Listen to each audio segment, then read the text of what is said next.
Kita semua tahu bahwa pandemi COVID-19 ini memiliki dampak yang cukup signifikan bagi hampir semua orang di dunia ini. Baik dampak secara ekonomi, dampak secara sosial maupun politik, semua sama-sama terkena dampaknya. Banyak orang yang kehilangan pekerjaan, banyak orang yang sakit, banyak yang tidak bisa memenuhi kebutuhan hidup mereka, dan bahkan tidak sedikit orang yang meninggal dunia. Masalah ini bukanlah masalah yang dimiliki oleh satu atau dua negara, melainkan suatu masalah global yang harus kita hadapi bersama-sama. Banyak masyarakat Indonesia yang pasti memiliki pemikiran seperti ini. Waduh, saya takut kenapa-napa di masa COVID begini. Takut kena COVID. Banyak orang yang kehidupan pekerjaannya putus karena ketergantungan pekerjaan yang mewajibkan mereka bertemu kontak fisik. Dan pada akhirnya mereka menyerah gitu dan terjatuh dalam jurang kelabilan ekonomi. Padahal kita tuh seharusnya bisa cari cara lain, cari cara kreatif buat beradaptasi pada masa ini. Bagi para pemuda-pemudi yang masih bergelora semangatnya dalam menyumbangkan ide dan solusi mereka untuk penanganan COVID, bantulah share dan terapkan. Jangan cuma bisa berkumpul berfoya-foya sana sih saja. Karena kan kita nggak mau asumsi ketakutan kita jadi nyata. Persatuan adalah hal yang sangat penting, terutama pada masa-masa sulit seperti saat ini. Kita tidak boleh mudah terpecah belah dan juga terlalu mementingkan diri sendiri. Kita juga harus bisa memikirkan kepentingan bersama yang lebih besar. Pada masa-masa seperti ini, kita seharusnya lebih bisa bersatu dan bekerja sama, saling menolong demi meraih kepentingan bersama. Mungkin terdengar sulit untuk dilaksanakan, tetapi sebenarnya cukup simpel. Contohnya dengan memakai masker dan mematuhi protokol kesehatan yang ada, kita sudah bisa menjaga diri kita sendiri dan juga orang lain di sekitar kita.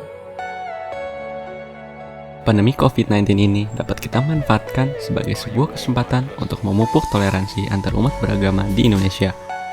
Toleransi di masa pandemi dapat diwujudkan dengan melakukan ritual ibadah dari rumah dan mencegah perkumpulan massa dalam acara agama lainnya, sehingga dapat meminimalisir penyebaran COVID-19. Dengan melakukan hal tersebut, kita berarti peduli terhadap orang lain, khususnya masyarakat Indonesia. Dengan begitu, diharapkan hubungan masyarakat antar agama menjadi lebih akur dan erat, sehingga dapat mencegah konflik-konflik yang dapat merugikan banyak pihak.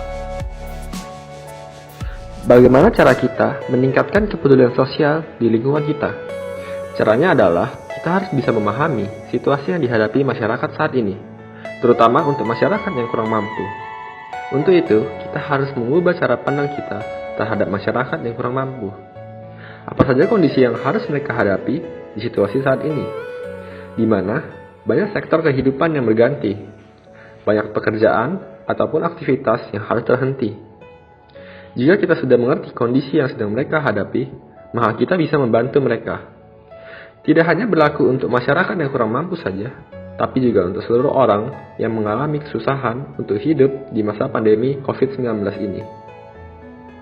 Sebagai mahasiswa, ada beberapa cara yang saya lakukan untuk meningkatkan toleransi terhadap lingkungan sekitar. Nah, kita mulai dengan lingkungan kuliahan. Hal yang paling mudah dilakukan adalah memperbanyak teman. Misalnya mengajak ngobrol kepada teman yang duduk di samping kamu. Nah, dengan ini kita dapat berinteraksi dengan orang lain tanpa mengetahui dia itu siapa. Kedua, open-minded atau berpikiran terbuka. Setiap orang pasti memiliki perbedaan masing-masing. Karena itu, kita harus menerima perbedaan itu. Kita tidak bisa membuat orang lain suka apa yang kita suka. Jadi, apa peran mahasiswa dalam membantu memerangi pandemi COVID-19 ini? Mahasiswa dapat mengedukasi masyarakat mengenai COVID-19 melalui berbagai media sosial atau mengajarkan masyarakat membuat berbagai hal terkait perlindungan diri dalam menghadapi penyebaran COVID-19. Mahasiswa merupakan pengguna aktif media sosial terbanyak.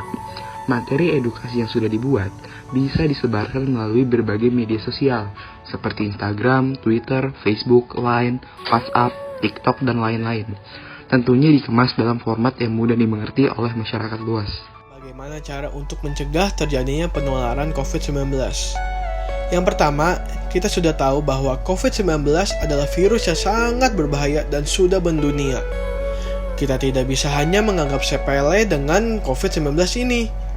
Untuk mengurangi penyebarannya, kita harus mengikuti anjuran dari pemerintah seperti menggunakan masker, dan juga jika kita tidak ada kepentingan yang mendesak, kita harus selalu berada di rumah.